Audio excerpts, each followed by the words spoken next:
नमस्कार छात्रों। आशा करते हैं आप स्वस्थ होंगे, ठीक होंगे और अपने पढ़ाई को अच्छे ढंग से कर रहे होंगे।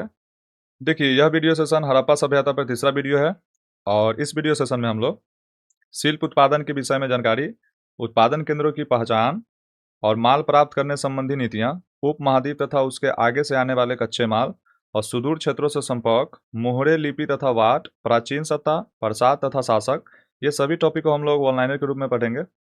चलिए हम लोग पहला टॉपिक को देखते हैं, शिल्प उत्पादन के विषय में जानकारी। देखिए, हड़प्पा सभ्यता में शिल्प उत्पादन जो होता था, इसका मतलब है कि शिल्प उत्पादन का मतलब है हाथ से कोई चीज़ का उत्पादन किया जाता हो या उसमें छोटे-मोटे कुछ उपकरण का भी इस्तेमाल किया जाता हो, ठीक है? ज़्यादातर हाथ से उत्पादन को शिल्प उत्पादन कहा जाता है, ठीक है? तो ये चीज़ है।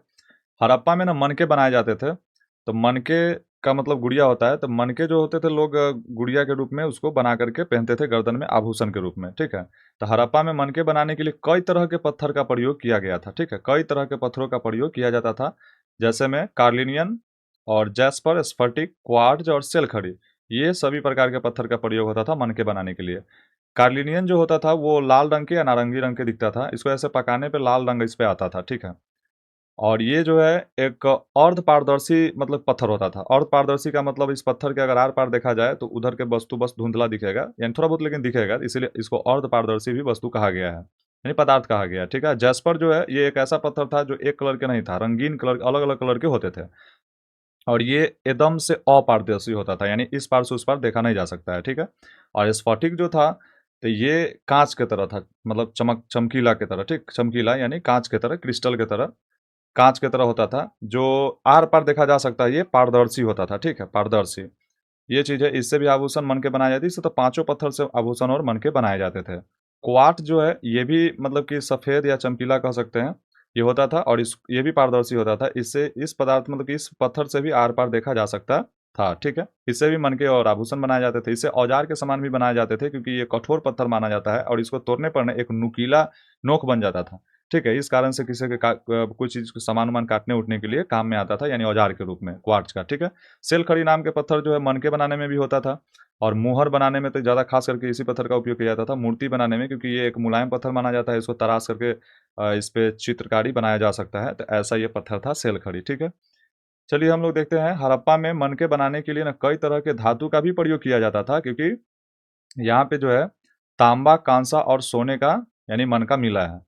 तो यानी धातु का भी कई तरह के धातु का भी प्रयोग होता था मनके बनाने के लिए, पत्थर के साथ-साथ धातु के भी प्रयोग होता था। और हड़प्पा में मनके बनाने के लिए ना कई तरह के और भी पदार्थ मिले हैं, जैसे में शंख, फायांस और पक्की ईंटें मतलब सॉरी पक्की मिट्टी, ठीक है? तो पक्की मीट जैसे पक्की मीट को भी गोल-गोल करके गुड़िया जैसा बनाकर उसमें छेद करके उसको पकाकर लोग उसको भी पहनते थे। क्योंकि हो सकता है गरीब लोग के लिए ये रहा होगा सिस्टम क्योंकि अमीर व्यक्ति कोई होंगे तो वो सोना के पहनेंगे, कांसा के पहनेंगे, तांबा के पहनेंगे मन का, ये चीज़ है। चलिए हम लोग आगे देखते हैं, मनके अलग-अलग आकार के होते थे, मतलब किस-किस आकार के तो गोलाकार, बेलनाकार, चक्राकार, ढोलाकार, ठीक है? यानी इस आकार के मनके होते थे। अब यहाँ पे चित्र 1.13 में दिया गया है, देखिए ढोलक के आकार के और गोला-गोला जो दिया हुआ है गोल-गोल वृत्ताकार, तो ऐसा गोलाकार, चक्राकार, ठीक है? चक्का की तरह चक्राकार होता था, तो ऐसे मतलब मनके का आकार जो था ये 4 आकार था, गोलाकार, बेलनाकार, चक्राकार और ढोलाकार, ठीक है? और कुछ मनकों ना 2 या 2 से अधिक यानी कुछ गुड़िया जो होता था मन का, उसको बनाने के लिए 2 पत्थर को आपस में जोड़कर, ठीक है? 2 या उससे अधिक पत्थरों को आपस में जोड़कर या उस पर सोना सजाकर, ठीक है? सोने का कुछ जैसे होता है ना कि अभी के अंगूठी-वंगूठी जो होता है, सोने के अंगूठी पे कुछ मोती का, कुछ हीरा का, डायमंड उस पे चढ़ाना, तो उस प्रकार से उस ज़माने में पत्थर पे सोना सजा करके उसको मन का बनाया जाता था, ठीक है? और कई मनकों पर नक्काशी और चित्रकारी भी की जाती थी। नक्काशी का मतलब है तराश करके कुछ डिज़ाइन बनाना। तो कुछ मनके पर तराश करके उसपे डिज़ाइन भी नक्काशी भी की जाती थी और उसपे चित्र भी मनके पे बनाए जाते थे। गुड़िया पे चित्र भी बनाए जाते थे, ठीक है? ये भी होता था। और अलग-अलग पदार्थों के अनुसार बनाने की तकनीकी भी अलग-अलग होते थे। देखिए, पदार्थ जब अलग-अलग होंगे तो बनाने का तकनीक भी अलग-अलग होगा क्योंकि सोना है, तांबा है, काँसा है, पत्थर है और मिट्टी के भी पकाकर बनाया जाता था मन का, तो सबका तरीका प्रोसेस बनाने का अलग-अलग विधियाँ होगी, इसीलिए तकनीक अलग-अलग होते थे। और सेल खड़ी एक मुलायम पत्थर माना जाता है, इससे ना साँचे में डालकर कई आकार बनाए जाते थे। सेल खड़ी तो मुलायम पत्थर होता था, इसको साँचा में भी डाल करके कई आकार बनाए जा सकते हैं, मन का या मूर्तियाँ तो ऐसे बनाया जाता था। कार्लिनियन का रंग जो लाल रंग होता था, लाल रंग, वो आग में पकाने से प्राप्त होता था। वास्तव में उसका रंग नारंगी रहा होगा, क्योंकि ऊपर हम लोग पढ़े हैं। तो देखिए, इसको लाल रंग कब आता था? जब उसको पकाया जाता था, ठीक है? तो ये चीज़ है। कार्लिनियन का रंग जो है, वो आग में पकाने से लाल रंग उसका प्राप्त होता था। और पत्थरों को पहले तोड़ा जाता था, पत्थर को, जैसे बड़े पत्थर है उसको गुड़िया बनाना है, मनका बनाना है, तो पहले छोटा-छोटा उसको साइज़ में तोड़ करके पहले क्या करेगा, लोग पहले तोड़ेगा, यानी तोड़ने के बाद क्या करेगा, तराशेगा उसको, यानी कि एक गोलाकार आकार देगा या चक्राकार आकार देगा, तो ऐसा तराशेगा, फिर उसको पॉलिश के लिए यानी घिसेगा, ठीक है? कि अच्छा शाइनिंग आ सके, उसको पॉलिश आ सके। और फिर उसमें छेद करेगा, क्योंकि छेद करेगा तब तो लोग उसमें धागा लगा करके उसको गर्दन में लोग पहनेगा, तो इसलिए उसमें छेद भी बाद में किया जाता था। चनहुदरो, लोथल और धौलावीरा से ना छेद करने के विशेष औजार मिले हैं। देखिए, यानी कि चनहुदरो, लोथल और धौलावीरा, ठीक है? यानी छेद करने के विशेष औजार मिले हैं, कि विशेष प्रकार का औजार मिले हैं जिससे यानी मनका में छेद होता था, जो यहाँ पे चित्र 1.13 में ही दिखाया गया है, बगल में यहाँ पे देखिए, यहाँ पे, ठीक है? तो ये क्या था, मनका में छेद करने के लिए एक औजार थे, जो कहाँ मिले थे? चनहुदरो, लोथल और धौलावीरा में मिले थे।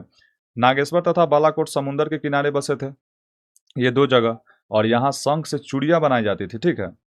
करछियाँ बनाया जाता था और पच्चीकारी के वस्तु भी बनाए जाते थे। यानी नागेश्वर जो जगह था और बालाकोट, ये समुद्र के किनारे में बसे हुए थे, और यहाँ क्या-क्या मिलता था? हाँ, यहाँ पे मिलता था शंख, इसी शंख से चूड़ियाँ, करछियाँ और पच्चीकारी की वस्तु, ठीक है? पच्चीकारी की वस्तुएँ बनाए जाते थे। तो इसका मतलब क्या है? देखिए, चूड़ी तो समझ में आता है कि हाँ, हाथ में पहनने वाला है। करछिया का मतलब होता है बड़े चम्मच, जिससे लोग चावल दाल निकालते हैं, तो करछुल जिसको हम कह सकते हैं देहाती भाषा में, तो वो करछिया होता है। और पच्चीकारी का वस्तु मतलब होता है घर सजाने के लिए, जैसे हम लोग अभी टेबल पे खूबसूरत खूबसूरत लगने के लिए टेबल पे होते हैं ना, कभी-कभी रखते हैं हम लोग, उसमें फूल-वूल रखते हैं, प्लास्टिक के छोटा-सा रहता है कप जैसा, उसमें फूल-वूल सजा कर रखते हैं टेबल पे, या पेन स्टैंड के रूप में रखते हैं प्लास्टिक के चीज़ में। तो उस समय में तो प्लास्टिक जैसा चीज़ था नहीं। तो लोग मतलब कि शंख के ही सजा करके, पच्चीकारी का मतलब घर के सजाने के लिए कोई वस्तु बनाना। तो शंख के ही यानी बनाकर पच्चीकारी के वस्तु किए जाते थे, यानी घर सजाने के लिए वस्तुएँ बनाए जाते थे। तो ये भी चीज़ था, ठीक है? चलिए हम लोग आगे देखते हैं। फिर इन वस्तुओं को दूसरी वस्तुओं बस्तियों, ठीक है? यानी फिर इस वस्तु को यानी बनाने के बाद, निर्माण करने के बाद, यानी शिल्प उत्पादन के बाद, ठीक है? यानी हाथ से जब वस्तु बन जाएगा तो सिर्फ अपने यूज नहीं करेंगे। अब रुपया के आखिर आदमी को ज़रूरत है, सिर्फ वस्तु ही थोड़ी ज़रूरत है, रुपया पैसा भी ज़रूरत पड़ता है, तो इसलिए लोग नगर में जाकर उसको बेचेंगे भी, शहर में, तो ये भी करते थे। फिर इन वस्तुओं को दूसरी वस्तुओं मतलब बस्तियों में जा करके या नगर में जा करके यानी उसको सेल करते थे या भेज देते थे, व्यापार के हाथे उसको भेज देते थे, ठीक है, नगरों में। और इसी तरह चनहुदरो, लोथल मनके बनाने का प्रमुख केंद्र माना गया है। चनहुदरो, लोथल क्यों माना गया है? क्योंकि चनहुदरो और लोथल में मतलब मनके के छेद करने के लिए क्या मिला है? औजार मिला है। इसीलिए चनहुदरो और लोथल जो है ना, मनके बनाने का प्रमुख केंद्र है। और यहाँ ना बने मनको, ठीक है, यहाँ पे जो मनका बनता था, ये बड़े शहर जैसे में मोहनजोदड़ो और हड़प्पा में भेजा जाता था। यानी चनहुदरो में, लोथल में जो मनका बनेगा वो कहाँ जाएगा? तो बड़े-बड़े शहर में जाएगा, जैसे मोहनजोदड़ो बहुत बड़ा शहर था, वहाँ जाएगा, और हड़प्पा जैसा भी बहुत बड़ा शहर था, हड़प्पा जैसा नगर, तो उसमें भी जाएगा, ठीक है। देखिए, हड़प्पा एक नगर अलग है, सभ्यता नाम अलग है, क्योंकि पूरी सभ्यता का नाम हड़प्पा इसलिए क्योंकि हड़प्पा जगह पहले खोजा गया था, तो वो अलग चीज़ है। तो हड़प्पा एक नगर अलग था, मोहनजोदड़ो एक नगर अलग है, ऐसे नगर अलग-अलग नगर थे बसे हुए। तो ये दोनों नगर बड़े-बड़े नगर में यानी चनहुदरो और लोथल से मनके बना करके वहाँ पे भेजे जाते थे। ये इस प्रकार के मनके, ठीक है। चलिए हम लोग अगला टॉपिक को देखेंगे। 5.1 उत्पादन केंद्रों की पहचान। यानी उत्पादन केंद्रों का पहचान पुरातत्वविद लोग कैसे करते थे? तो कह रहा शिल्प उत्पादन यानी हाथ से बनने वाले, निर्माण होने वाले वस्तुएं। शिल्प उत्पादन के केंद्र पहचानने के लिए पुरातत्वविद कच्चा माल, ठीक है, पुरातत्वविद क्या करते थे? कच्चा माल, औजार और अधूरी वस्तुएं। अधूरी वस्तु का मतलब जहाँ पे कोई चीज़ का निर्माण हो रहा है, तो पता चला कि वहाँ पे तो कुछ अच्छे वस्तु भी बने, और कुछ होता है ना कि मतलब कुछ अगर अच्छे से नहीं बन पाया कुछ वस्तु, तो बगल में पड़ा उसको फेंक दिए लोग, कि चलो ये फिर से बनाते हैं, फिर से कोशिश करते हैं अच्छे वस्तु बनाने का। तो जो उसमें नाकान थोड़ा टेढ़ हो गया वस्तु का, तो उसको छोड़ देंगे लोग। तो यानी कि अधूरी वस्तु उसको कहेंगे, क्योंकि अच्छा से बना नहीं। तो इसीलिए अधूरी वस्तु और किस चीज़ से बनाते हैं, वो औजार और कच्चा माल किस चीज़ का प्रयोग करते थे। ये 3 मुख्य चीज़ है, ठीक है? कच्चा माल, औजार, अधूरी वस्तु। इसका ना यानी शिल्प उत्पादन के केंद्रों पे इसको पहचानने के लिए यानी पुरातत्वविद लोग ये करते थे। हाँ, एक चीज़ और करते थे, कचरा ढूँढते थे। कचरा ढूँढना का मतलब समझ रहे हैं? कचरा का मतलब है कि ना कि पुरातत्वविद जाके वहाँ कचरा चुनने लगते थे, नहीं। वहाँ पे कचरा का मतलब है कि उस वस्तु को बनाने समय वहाँ पे क्या-क्या कचरा के रूप में बिखरा है, उस सब पे रिसर्च करेंगे और पता लगाएँगे कि ये वस्तु किस क कच्चा माल से बनाया गया होगा और इसको बनाने के लिए किस औज़ार का प्रयोग किया गया होगा, कैसे काटा होगा, कैसे डिज़ाइन बनाया होगा, उस कचरा को भी ढूँढेंगे, उसको भी जोड़-जोड़ के देखेंगे। तो ये पुरातत्वविद लोग ये करते थे। और कूड़ा-करकट यानी वही जो कचरा जो ढूँढते थे पुरातत्वविद, तो ये कूड़ा-करकट को ना सबसे महत्वपूर्ण संकेत होता है कि वहाँ वस्तुएँ बनाने का काम होता है। देखिए, पुरातत्वविद क्या कहना चाह रहे हैं कि समझिए कि अगर कहीं पे ये कूड़ा-करकट मिला है, वस्तु का बनाने वक़्त जो क कचरा जमा रहता है, वो अगर मिला है तो समझिए कि मतलब वहाँ पे ज़रूर कोई वस्तु बनाने का निर्माण हो रहा है। तो ये संकेत मिल पाता है इस चीज़ से, ठीक है? पत्थर या शंख काटने पर जो टुकड़े बचते थे, वे वहीं पर फेंक देते थे, ठीक है? यानी पत्थर और शंख काटने के बाद जो टुकड़ा बचेगा, उसको वहीं पे लोग फेंक देते थे और बड़े टुकड़े को ना यानी फिर से इस्तेमाल छोटे आकार के वस्तु को बनाने में कर लेते थे। देखिए, अगर बड़ा-सा टुकड़ा अगर वहाँ पे फेंका गया है, तो देखेंगे कि नहीं इतना बड़ा चीज़ को तो हम कैसे मतलब बर्बाद यूँ ही जाने दें, इससे भी कोई वस्तु बना लेते हैं ना। तो यानी छोटे आकार के वस्तु बनाने में फिर से वो काम में आ जाता था। लेकिन अगर मान लीजिए कि छोटा टुकड़ा है, जिससे संभव नहीं है कोई फिर से नया कोई निर्माण करने का वस्तु का, तो उसको फिर वहीं छोड़ देंगे, ठीक है? वहीं रह जाते थे। और ऐसे अवशेष बताते हैं कि छोटे केंद्रों के साथ-साथ बड़े शहरों में भी शिल्प कार्य होता था। यानी ये सब अवशेष से क्या पता चलता है कि मतलब छोटे स्थान पे तो निर्माण हो ही रहा था हाथ से, ठीक है? लेकिन बड़े-बड़े शहर में भी होता था। इससे ये पता चलता है, ठीक है? इसके अवशेष मिलने से पुरातत्वविद को ये पता चलता है कि छोटे स्थान पे तो हो ही रहे थे, उसके साथ-साथ बड़े शहरों में भी शिल्प कार्य यानी हाथ से बनाने वाला जो शिल्प कार्य था, वो चल रहा था सभी जगह। बड़े शहर, छोटे शहर सभी में। मोहनजोदड़ो और हड़प्पा जैसे बड़े जो शहर थे, इस बड़े शहरों में भी उत्पादन के प्रमुख केंद्र थे। यानी कोई भी चीज़ का उत्पादन के लिए ये भी बहुत बड़े केंद्र माने जाते थे, मोहनजोदड़ो, हड़प्पा जैसे नगर, ठीक है? चलिए हम लोग अगला टॉपिक को देखते हैं।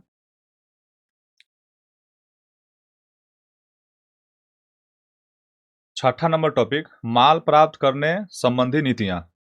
यानी शिल्प कार्य के लिए कई तरह के कच्चे माल की यानी ज़रूरत भी होती थी। तो माल प्राप्त भाई करेंगे ना कि मतलब बिना कच्चे माल के तो कोई वस्तु का निर्माण करना संभव नहीं है। तो इसीलिए शिल्प कार्य के लिए ना कई तरह के कच्चे माल की ज़रूरत होती थी। शिल्प कार्य के लिए कई तरह के कच्चे माल की ज़रूरत होती थी, कई तरह के कच्चे माल की ज़रूरत पड़ती थी और कुछ चीज़ें जैसे मिट्टी स्थानीय रूप से ही मिल जाती थी।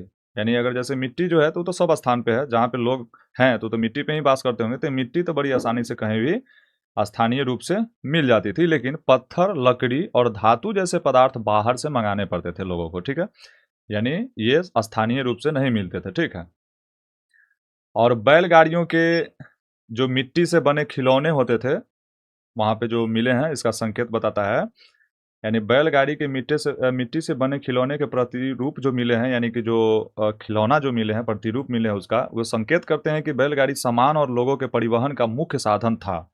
क्योंकि लोग लकड़ी लाएगा, पत्थर लाएगा और धातु जैसे पदार्थ अगर दूसरा जगह से लाता है, तो वो किसी न किसी चीज़ से ढो के लाएगा। लोग बहुत ज़्यादा दूर से माथा पे तो ला नहीं सकता है और बड़े रकम लाना होगा तो और नहीं ला पाएँगे वो। थोड़ा बहुत है तो खैर ले भी जाएँगे। तो इसीलिए बैलगाड़ी के हो सकता है कि इस्तेमाल किया जाता रहा होगा परिवहन के रूप में, सामान ढोने के लिए भी और परिवहन के रूप में भी। तो ये चीज़ है आने-जाने के लिए भी, ठीक है? तो खिलौना के प्रतिरूप से ये संकेत मिलता है कि बैलगाड़ी का इस्तेमाल ये 2 काम के लिए, परिवहन और सामान ढोने के लिए किया जाता रहा होगा। परिवहन के लिए स्थल मार्ग के साथ-साथ नदी मार्ग का भी प्रयोग किया जाता था। यानी परिवहन के लिए लोग आने-जाने के लिए और सामान पहुँचाने के लिए, ठीक है? 2 मार्ग का इस्तेमाल करते थे। एक स्थल मार्ग और दूसरा क्या था? नदी मार्ग, ठीक है? दोनों मार्ग का इस्तेमाल करते थे लोग। और सिंधु नदी और उसकी सहायक नदियों के ज़रिए ना जल मार्ग से व्यापार होता था। यानी सिंधु नदी और उनकी सहायक नदी, जो झेलम हो गया, चेनाब हो गया, ठीक है? सतलुज हो गया, तो ये सभी नदी इनके जो सहायक नदी सब थे, इस सभी नदी से भी व्यापार होता था। सिंधु नदी से भी होता था, इनके सहायक नदी भी जितने थे, उनसे भी व्यापार के लिए जल मार्ग का क्या किया जाता था? यानी इस्तेमाल किया जाता था। और इसके अलावा समुद्री तटों का भी मार्ग का इस्तेमाल होता था। अब मान के चलिए कि अगर समुद्र के किनारे में अगर माल उतरा है, कच्चा माल, तो लोग कैसे ले जाएँगे? फ्लाइट से तो ले नहीं जाएँगे, उस समय में तो ये सुविधा था नहीं कि वहाँ से सीधा फ्लाइट पे लोड करेंगे। अच्छा, आज भी वो नहीं है कि फ्लाइट से सीधा वहाँ लोड कर हाँ, आज कुछ ऐसी चीज़ है कि फ्लाइट से चलिए वहाँ से ले जाएँगे, और वहाँ पे फ्लाईओवर होगा तो। लेकिन अभी भी वहाँ से ट्रक से लोग माल ढोएंगे। अगर किसी देश से अगर सामान आया है, अगर समुद्र के किनारे में, जिसको हम बंदरगाह कहते हैं, वहाँ पे अगर माल आया है, तो वहाँ से फिर किस राज्य में जाएगा, किस कंपनी में जाएगा, तो वहाँ से ट्रक से लोड सामान करते हैं लोग और उसको वहाँ तक पहुँचाते हैं। तो उस समय में भी ऐसे ही होता था कि समुद्री तट पे यानी कि माल आया तो उसको समुद्र के किनारे किनारे किनारे यानी उसी के तटीय मार्ग से ही यानी लोग जाएंगे अपने गंतव्य स्थान तक, यानी जहाँ जाना है। ठीक है, तो इसका भी उपयोग करते थे, यानी समुद्र के किनारे के तट का भी इस्तेमाल करते थे। चलिए हम लोग अगला टॉपिक देखेंगे। हम लोग इसके बगल के कुछ आकृतियां को देख लेते हैं। जैसे कुछ आकृतियां छूटा है, जैसे 1.14 इसमें दिखाया गया है कि मिट्टी से बनी वस्तुएं जैसे मृदभांड, इससे ना यानी इसमें से कई पुरा वस्तुएं दिल्ली में, ठीक है, जो पूरा वस्तु दिख रहा है पुराना वस्तु मिट्टी से बने हुए मृदभांड, तो ये दिल्ली के म्यूजियम में रखा गया है। आप अभी देख सकते हैं इसको जाकर, या लोथल के स्थानीय संग्रहालय में भी इसको आप देख सकते हैं। ठीक है, अगर कभी घूमने का मौका मिलता है तो यहाँ पे जाकर के ये सब सजा कर रखा गया होगा वहाँ पे म्यूजियम में, आप वहाँ देख सकते हैं। ये चीज़ है। अब आगे है चित्र 1.16 जिसमें दिखाया गया है एक टूटी कान वाला, एक देखिए लोटा जैसा कुछ है। ठीक है, जिसका कान जो है ऐसा लग रहा है कि टूटा हुआ है। तो क्योंकि पुरातत्वविद जो है वहाँ पे हस्त निर्माण के लिए क्या करते थे कि टूटी वस्तु को भी देखते थे और वहाँ के कचरा भी ढूंढते थे ना। तो इसी का पिक्चर है, तांबे व कांसे का बर्तन दिखाया गया है। ठीक है, ये देखिए तांबे का बना हुआ है या कांसा का बर्तन बना हुआ है, तो ये भी चीज़ है। चलिए हम लोग अगला टॉपिक की तरफ चलते हैं। 6.1 उपमहाद्वीपीय तथा उसके आगे से आने वाले माल। ठीक है, यानी कच्चे माल जो थे उपमहाद्वीप के छोड़ करके उसके आगे से भी व्यापार के लिए माल मंगवाया जाता था। ठीक है, अब क्या है कि उपमहाद्वीप का मतलब क्या है, तो उपमहाद्वीपीय देश अपना कहा जाता है, एगो अपना देश को, और इसके अलावा 6 गो देश और होता है, यानी टोटल 7 गो देश है। जैसे भारत हो गया, पाकिस्तान हो गया, बांग्लादेश, नेपाल, भूटान, श्रीलंका और मालदीव। ये सातों देश में ना लगभग कुछ भौगोलिक चीज़ें और कुछ सभ्यताएं से जुड़े हुए चीज़ें समानता पाया जाता है, इसलिए इसको उपमहाद्वीपीय देश बोला गया है। तो हड़प्पावासी क्या करते थे कि कच्चा माल पाने के लिए ना अलग अलग जा करके वहाँ पे बस्तियाँ बसा देते थे। ठीक है, यानी अलग अलग जगहों पर जा करके वहाँ पे क्या करते थे, बस्तियाँ बसा देते थे, यानी लोगों को बसा देते थे, वहाँ से कच्चा माल मंगवाते थे। उदाहरण के लिए देखा जाए, उन्होंने नागेश्वर और बालाकोट में जहाँ शंख आसानी से उपलब्ध था, वहाँ पे बस्तियाँ स्थापित वो किए थे। ठीक है, देखिए ये बात हम पीछे हम लोग पढ़े हैं, जिसमें पढ़े हैं कि नागेश्वर और बालाकोट में ना जो शंख मिलता था, उस शंख से चूड़ी और करछियाँ और मतलब कि घर सजाने की जो वस्तु था, ठीक है, पच्चीकारी जैसा वस्तु जो हम लोग पीछे पढ़े हैं, वो चीज़ें यहाँ से मतलब मिलता था। ठीक है, तो यहाँ पे एक बस्ती यानी कि स्थापित किया गया था हड़प्पावासी के द्वारा, यानी देखते थे कि यहाँ पे ये वस्तुएं ज़्यादा उपलब्ध है, तो वहाँ पे एक बस्ती बना करके बसा करके और वहाँ से वस्तु यानी अपने बड़े बड़े शहर में मंगवाते थे और उससे निर्माण करते थे। तो ये सब चीज़ है। अफगानिस्तान में भी जो वर्तमान में अफगानिस्तान बोला जाएगा, उस समय में शत्रुघ्न नामक जो जगह था हड़प्पा के पास में ही था। तो इस जगह से एक अत्यंत कीमती, ठीक है, एक अत्यंत कीमती यानी कीमती माने जाने वाले यानी नीले रंग के जो पत्थर था, ठीक है, जिसको लाजमर्द मणि के नाम से जाना जाता है, लाजवर्द मणि, इसको ना अच्छा स्रोत माना गया, यानी यहाँ से आने का अच्छा स्रोत, यानी शत्रुघ्न नामक जगह से ना ये मतलब कि पत्थर मिलता था लाजवर्द मणि। इसीलिए यहाँ पर भी पता है क्या किए थे ये, इसके निकट भी स्थित कर दिए वो क्या, यानी बस्तियाँ, तो इसके निकट भी बस्तियाँ बसा दिए। तो ऐसे मतलब जहाँ-जहाँ अच्छा-अच्छा चीज़ मिलेगा वहाँ पे लोग बस्ती बसा देंगे और वहाँ से क्या करेंगे, कच्चा माल के रूप में वहाँ से लाएँगे बड़े-बड़े शहर में, चाहे वहाँ पर भी उसको बनवाएँगे, निर्माण करेंगे, हस्तशिल्प करेंगे, तो ये सब करेंगे। अब क्या कर रहे हैं कि लोथल जो था जगह, वो कार्लिनियन यानी गुजरात में, जो अभी वर्तमान में गुजरात में भरौज से, यानी कि ये ले जाता था क्या, कार्लिनियन नाम के पत्थर जो मिलता था कहाँ से, गुजरात के भरौज से मिलता था। और सेलखड़ी नामक जो पत्थर था, ये दक्षिणी राजस्थान से तथा उत्तरी गुजरात से, और धातु जो था ये राजस्थान के यानी राजस्थान से यानी मिले हैं, यानी इसका स्रोत था, यानी यहाँ से ये चीज़ आने का स्रोत था कथी-कथी, कार्लिनियन लोथल से, जो गुजरात में है अभी, और जो जगह वर्तमान में गुजरात में है, और सेलखड़ी दक्षिणी राजस्थान और उत्तरी गुजरात से, और धातु जो आता था वो राजस्थान से, जैसे तांबा जैसन चीज़। ठीक है, तो ये चीज़ है, और इसी के निकट स्थित एक बस्ती बसा देते थे, यानी जहाँ पे देखते थे कोई कच्चा माल के रूप में यहाँ से कोई संसाधन है, तो वहाँ पे एक बस्ती बसा देते थे। और कच्चा माल पाने के लिए लोग दूर दूर के क्षेत्रों में, जैसे राजस्थान, ठीक है, कच्चा माल पाने के लिए दूर दूर के क्षेत्रों जैसे राजस्थान, खेतड़ी ठीक है, खेतरी अंचल में, अंचल यानी ब्लॉक, ठीक है, खेतरी अंचल में तांबे के लिए जगह फेमस था। यहाँ पे यानी एक अभियान चला करके यहाँ से तांबा मंगवाते थे। ठीक है, दक्षिण भारत सोने के लिए फेमस था, तो दक्षिण भारत से सोना मंगवाते थे। और खेतरी अंचल से, राजस्थान के मतलब कि एक जगह है खेतरी, वहाँ से तांबा मंगवाते थे। तो ये दूर दूर भी लोगों को भेज करके, और कहाँ कहाँ कौन कौन खनिज है वहाँ से लोग पता कर लगा करके वहाँ से मंगवाते थे। और खेतरी से तांबा और दक्षिण भारत से सोना लाया जाता था। खेतरी से तांबा, ठीक है, खेतरी से तांबा, दक्षिण भारत से सोना लाया जाता था। और इन अभियानों के चलते स्थानीय लोगों से संपर्क और व्यापारी यानी व्यापार दोनों यानी कि बन जाता था। अब मान के चलिए कोई लोग कहीं पे गया है, तो ऐसा थोड़ी ना कि वहाँ से सिर्फ मतलब कि कोई सामान लिया और कुछ उससे बोला भी नहीं, बात भी नहीं किया। ऐसा नहीं है, वहाँ पे पहले जाएगा तो अच्छे से बात विचार होगी, वहाँ पे संपर्क बनेगा, पहले बात विचार बना तब वहाँ से व्यापार शुरू होगा। तो ऐसे ही ना कि गए और सीधे राजस्थान में तांबा रखा हुआ है और दक्षिण भारत में सोना रखा हुआ है, गए वहाँ के आदमी से कुछ राजी मर्जी भी नहीं पूछा गया, लिया, ऐसा नहीं, संपर्क भी बनता था। तो ये चीज़ है, व्यापारी संपर्क कहिए या ऐसे जनरली संपर्क, संपर्क व्यापारी और दोनों बनता था, यानी संपर्क से लेकर व्यापार दोनों बन जाता था ये अभियान चलाने से। ठीक है, कौन अभियान? तो तांबा मंगवाने और सोना मंगवाने का अभियान से, व्यापारी संबंध और ऐसे संपर्क दोनों। और कह रहे खेतरी क्षेत्र की संस्कृति को पुरातत्वविद ने, खेतरी क्षेत्र का जो संस्कृति था इसको पुरातत्वविद ने नदी गणेश्वर जोधपुरा संस्कृति कहा है। ठीक है, खेतरी क्षेत्र के संस्कृति को कौन नाम दिए हैं? गणेश्वर जोधपुरी। ठीक है, इस संस्कृति को कहे हैं। और इस संस्कृति के विशिष्ट मृदभांड जो मिले हैं, यानी इस संस्कृति का मतलब इस जगह को, इस जगह पे जो लोग रहते थे, वास करते थे, वहाँ पे जो मृदभांड मिला है ये हड़प्पाई मृदभांड से ना थोड़ा अलग मिला है, यानी भिन्न मिला है।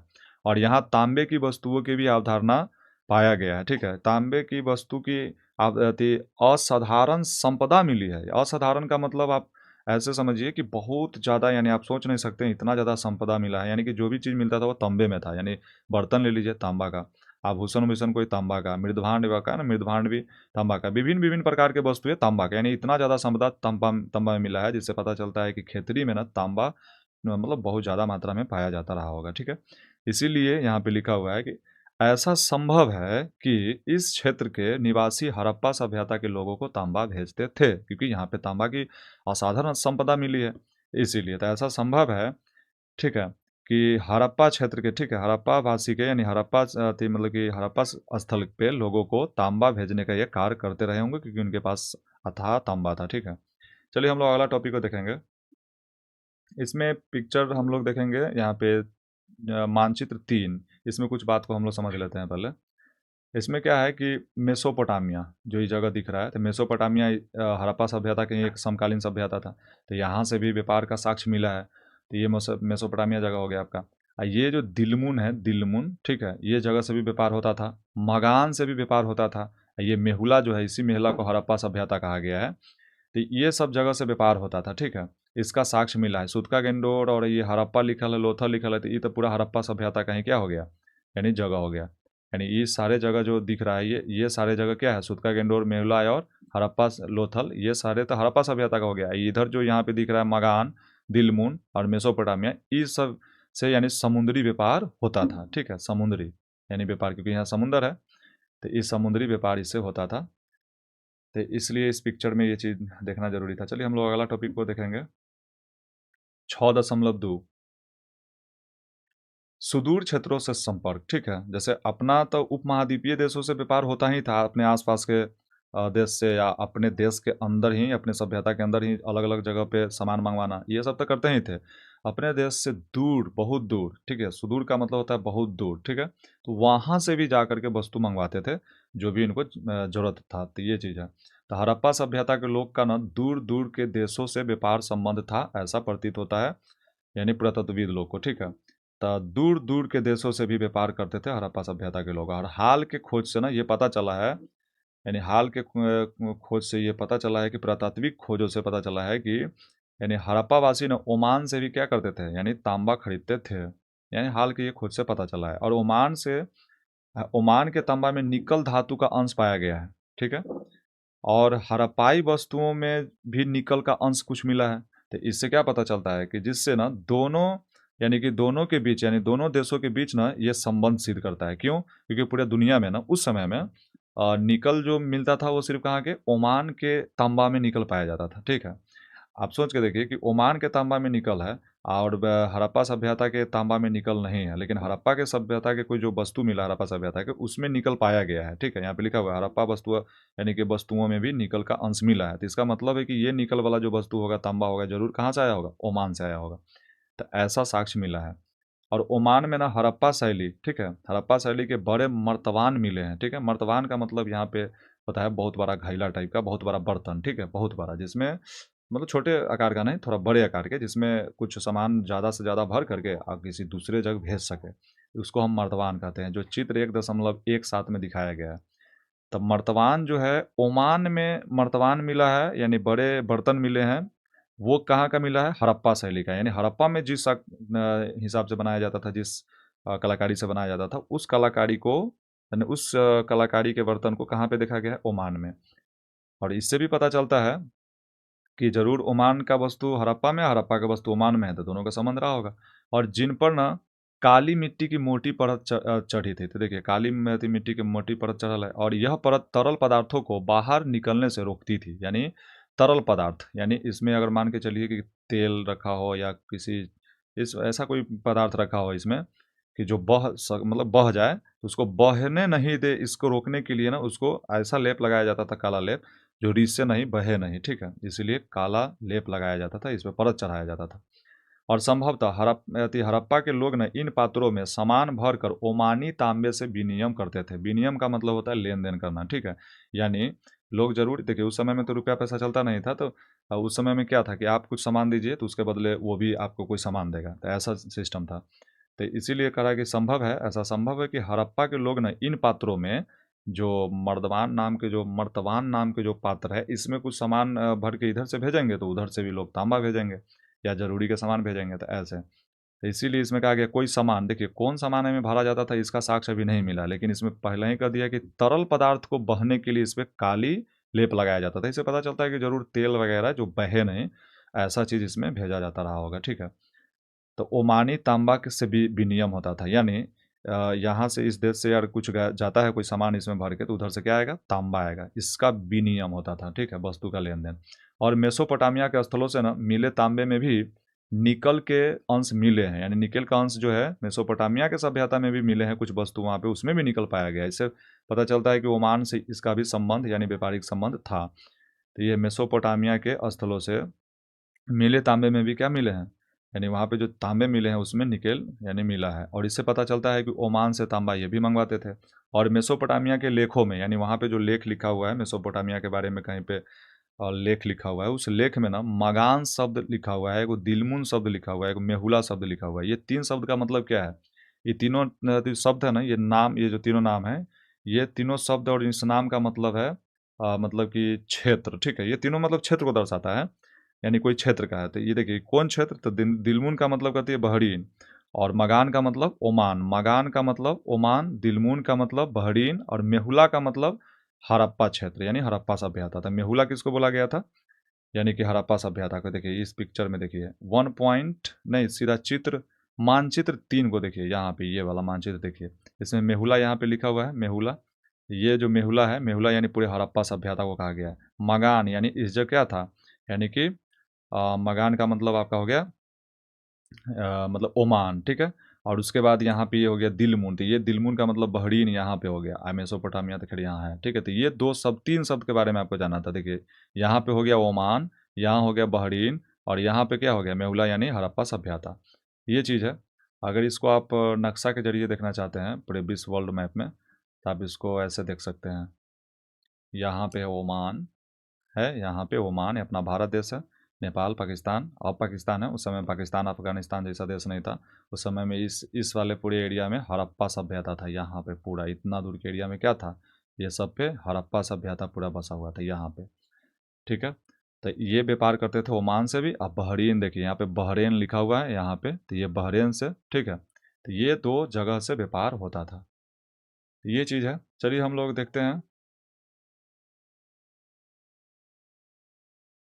आगे के लाइन में, हम लोग देखते हैं मेहुला से कार्लिनियन मंगाया जाता था। देखिए कार्लिनियन नाम का जो पत्थर था वो तो हमारे हड़प्पा सभ्यता में था, तो इसीलिए यहाँ से ना कार्लिनियन मंगाने, और लाजवर्द मणि नाम के जो पत्थर था, तो वो, और तांबा, सोना और लकड़ियाँ मेसोपोटामिया भेजी जाती थी यहाँ से मंगा करके, मतलब कहाँ से लेकर के, यानी कि हड़प्पा सभ्यता मेहुला से यानी जाता था मेसोपोटामिया, इसका भी साक्ष्य मिला है, ठीक है। तो कार्लिनियन और लाजवर्द मणि नाम के पत्थर, तांबा, सोना, ठीक है, और लकड़ियाँ ये मेसोपोटामिया भेजी जाती थी। और एक मेसोपोटामियाई कथा में यानी हाजी पक्षी का चर्चा है, जिसका उल्लेख न यानी मिलता है उसके कथा में। तो इस पक्षी का मतलब हमारे यहाँ विद्वान जो निकाले हैं वो निकाले हैं मोर पक्षी, ठीक है, मोर नाम दिए हैं पक्षी का। वहाँ पे कहा जाता है हाजी पक्षी, मेसोपोटामिया के कथा में इस पक्षी को, लेकिन हमारे यहाँ के विद्वान इस तुलना किए हैं तो मोर पक्षी जैसा चीज़ को कुछ देखे होंगे अंश, तो इसीलिए किए हैं। और हड़प्पा सभ्यता के विदेशी व्यापार जो है ना मुक्ता ना समुद्री मार्गों से होता था।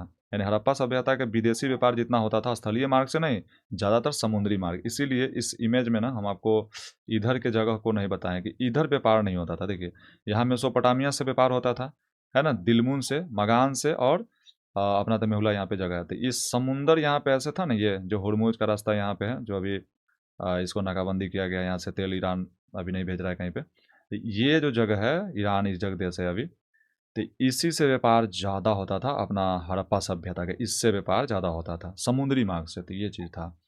चलिए हम लोग आगे का बात इसमें हम देखेंगे। हड़प्पा सभ्यता का यानी विदेशी व्यापार जो था वो समुद्री मार्ग से ज़्यादा होता था। और मेसोपोटामिया के लोग ना मेहुला को नाविकों का देश कहा है। मेहुला मतलब अपने हड़प्पा सभ्यता को नाविकों का देश वो बोले हैं। तो ऐसा क्यों बोले हैं कि लोग यहाँ से नाव चला करके और सामान को भेजते थे, आते जाते थे नाव से, इसीलिए अपना देश को क्या बोले वो, यानी अपने सभ्यता को क्या बोले थे, मेहुला को, यानी अपने सभ्यता को यानी नाविकों का देश वो बोले हैं मेसोपोटामिया के लोग। और हड़प्पाई मोहरों पर ना जहाज, ठीक है, यानी अपना हड़प्पा सभ्यता में जो मुहर मिला उस पर जहाज का भी पिक्चर मिला है, यानी चित्र मिला है, और नाव के यानी चित्र भी मिले हैं, जहाज, नाव का चित्र, और जो समुद्री व्यापार का प्रमाण देता है, यानी प्रमाण बतलाता है, ठीक है। देखिए समुद्र, अब देखिए जिस समय में जिस चीज़ का ज़्यादा महत्व होता है ना, उसको चित्र के माध्यम से मतलब या किसी नक्काशी के माध्यम से, उत्कीर्णन के माध्यम से उसको बनाया जाता है, ठीक है। तो सब मतलब कि उस समय में वृषभ का हम लोग मोहर पे देखे थे कि ज़्यादा मिला था नक्काशी, यानी चित्र मिला था वृषभ यानी बैल। और यहाँ नाव का भी मुहर पे मिला है, तो इससे पता चलता है वृषभ का लोग भी उतना ही महत्व देते थे और नाव का भी उतना ही महत्व देते थे। नाव से भी सामान ढोने के लिए इस्तेमाल होता था, परिवहन के लिए होता था, और वृषभ बैल का भी वो दो काम होता था। तो इसीलिए मुहर पे ये दोनों पिक्चर मिलता है। जो यहाँ पे देखिए चित्र 1.20 में आप चित्र देखिए, इसमें नाव का यहाँ पे पिक्चर बना हुआ है, ठीक है। तो ये चित्र है, यहाँ पे चित्र है, चित्र 1.20 यहाँ पे लिखा हुआ है नाव के चित्र वाली मुहर। चलिए हम लोग अगला चित्र को अब देख लेते हैं पहले, उसके बाद हम लोग टॉपिक को देखेंगे। देखिए चित्र 1.18 जो है, यह मेसोपोटामिया की एक विशिष्ट बेलनाकार मुहर है। ये यहाँ पे ये बेलनाकार एक मुहर है मेसोपोटामिया का। और ये परंतु न करेगी, परंतु इस पर न बना यानी कुबरदार वृषभ का चित्र इसमें मिलता है। देखिए इस पर ना वृषभ का चित्र दिया हुआ है, आप गौर से देखिएगा तो ये देखिए दो सिंह वाला, यहाँ पे गौर से देखिए, तो वृषभ का यानी बैल का इस पे यानी कि पिक्चर मिला है। और कह रहे सिंधु क्षेत्र से लिया गया यानी प्रतीत होता है। यानी ये जो मुहर है जरूर सिंधु चित्र मतलब सिंधु क्षेत्र से यानी अपने हड़प्पा सभ्यता से यानी मोटिवेटेड होकर के, ठीक है। तो हो सकते हैं कि वृषभ का पिक्चर दे लेंगे, चाहे हो सकता है कि वहाँ पर भी वृषभ से यानी कि बैल से यानी कि सामान ढोने और यात्री के लिए परिवहन के लिए यानी इस्तेमाल किया जाता है। इसलिए इसके महत्व के लिए मेसोपोटामिया के भी बेलनाकार यानी मुहर पर इसका पिक्चर बना हुआ था। तो ये चीज़ है, यहाँ पे पूरा डिटेलिंग दिया हुआ है, देखिए यहाँ पे वृषभ है, ठीक है। अब 1.19 में जो है कह रहा है ये बहरीन में मिला हुआ एक मुहर है। बहरीन में, बहरीन जो देश अभी हम लोग देखे हैं ऊपर, ठीक है, बहरीन जिसको दिलमुन कहा गया था, तो ये बहरीन में मिला हुआ गोलाकार, ठीक है, फारस की खाड़ी, जो बहरीन पड़ता है कहाँ पे देश पड़ता है, फारस की खाड़ी में। तो वहाँ पे गोलाकार प्रकार का एक मुहर मिला है, उस पर कहीं कहीं हड़प्पाई चित्र भी मिले हैं, यानी यहाँ पर भी हड़प्पाई चित्र मिले हैं। और रोचक तथ्य यह है कि दिलमुन के स्थानीय यानी वाट हड़प्पाई मानक का ही अनुसरण करते थे। यानी वहाँ पे जो वाट यानी बटखारा का प्रयोग होता था, जो हड़प्पा सभ्यता में होता था, उसी चीज़ का प्रयोग वो वहाँ पे भी करते थे बहरीन में। इससे क्या पता चलता है कि एक दूसरे के संस्कृति से, एक दूसरे के माप तौल और एक दूसरे के रहन सहन से थोड़ा बहुत जुड़े थे, क्योंकि व्यापार होता था इसके वजह से। तो ये चीज़ है, इसके मुहर से पता चलता है, ठीक है। अगला मुहर हम लोग देखेंगे, अगला मतलब चित्र देखेंगे, ये मुहर का चित्र नहीं है, एक सूचना पत्र का ये चित्र है, ठीक है, 1.21। ये धौलावीरा से प्राप्त हुआ है। एक प्राचीन सूचना पट माना जाता है। पट मतलब पत्र। ये सूचना पत्र था। इस पे अक्षर में कुछ-कुछ गोल-गोल लिखा हुआ है। इसको पढ़ना अभी तक संभव नहीं हुआ है, क्योंकि अभी तक इसकी लिपि को पुरातत्वविद लोग नहीं जान पाए, इसलिए रहस्यमयी लिपि इनको माना गया था। इसलिए इसे पढ़ना अभी संभव नहीं हुआ है, क्या लिखा हुआ है। लेकिन ये सूचना पत्र प्रतीत होता है, यानी ये रहा होगा, ठीक है। सूचना भेजने के लिए, पत्र भेजने के लिए पत्र लिखा गया होगा। चलिए हम लोग अगला टॉपिक को अब देखेंगे। 7 नंबर टॉपिक, मुहरे लिपि तथा वाट, यानी 7.1, यानी सबसे पहले मुहर को हम लोग देखेंगे, मुहर मुद्रांकन। तो हड़प्पा सभ्यता में मुहरों और मुद्रांकनों का उपयोग न व्यापार और लंबी दूरी के संपर्क को आसान बनाने के लिए किया जाता था। यानी मुहर और मुद्रांकन का प्रयोग लंबी दूरी को यानी आसान बनाने के लिए किया जाता था। और जब किसी थैले में सामान भरकर एक स्थान से दूसरे स्थान भेजा जाता था, तो उसका मुंह रस्सी से बांधकर, ठीक है, फिर उस पर गांठ मिट्टी, यानी उसके गांठ पर न मिट्टी, यानी कि गीली मिट्टी लगाकर उस पर मुहर से दबा दिया जाता था। जो यहाँ पिक्चर 1.2 में दिया गया है, देखिए यहाँ पे गीली मिट्टी पर लगा है ना, लग रहा है ना कि कुछ दबाया गया है, मुहर को दबाया गया है जिस पे मुहर का छाप उग जाए। तो ये किया जाता था। ऐसा क्यों किया जाता था? क्योंकि नीचे लिखा हुआ है, देखिए, मुहर की छाप मिट्टी पर पड़ जाती थी, जिससे मुद्रांकन कहा, मुद्रांकन उसको कहा जाता था। देखिए मुद्रांकन किसे कहते हैं हम लोग? मुहर तो जानते हैं कि हाँ, मुहर मारने वाला। मुद्रांकन का मतलब होता है कि जैसे बुक्स पर, सॉरी, बुक्स कहते हैं मतलब पेपर पे या किसी स्टाम्प पे होता है ना कि लोग, अधिकारी लोग मुहर मार देते हैं, तो उस पे अपना ऐसे धक बैठा दिए इंक में लगाकर, तो वो मुहर का छाप उग जाता है। तो छाप जो उग गया ना, उसको मुद्रांकन कहते हैं, ठीक है। मुहर मारना मुद्रांकन कहलाएगा। हाथ में मुहर लिए हुए अभी मारे नहीं, तो मेरे हाथ में मुहर है, जब उसको छाप दिए, धके जांच दिए और छपा गया, तो उसको मुद्रांकन कहते हैं। जैसे गीली मिट्टी पे रख के उसको दबाया गया है मुहर से, तो ये इसको मुद्रांकन कहेंगे, क्योंकि इस पे छाप उग गया है। तो छाप उग जाना मुद्रांकन कहलाता है, ठीक है। तो ये चीज़ है। जब किसी थैले में सामान भरकर एक स्थान से दूसरे स्थान भेजा जाता था, तब ना मुंह रस्सी से बांध दिया जाता था और उस पे क्या लगाया जाता था? गांठ पर गीली मिट्टी लगाया जाता था, ठीक है। गीली मिट्टी और उसी पे मुहर दबा दिया जाता था। तो हम लोग ये सब अंडरलाइन कर लेते हैं। और मुहर की छाप ना मिट्टी पर पड़ जाती थी, जिसे मुद्रांकन कहा जाता था। मुद्रांकन के बारे में भी आपको समझा दिया है कि मुद्रांकन का मतलब है कि जैसे मुहर मारेंगे और उसका छाप उग जाएगा, तो वो मुद्रांकन कहलाएगा। यदि समान गंतव्य स्थान तक पहुंचने पर मुद्रांकन सही अवस्था में मिलता है, तब माना जाएगा कि इसका मतलब निकलेगा कि रास्ते में इस थैले के साथ कोई छेड़छाड़ नहीं हुआ है।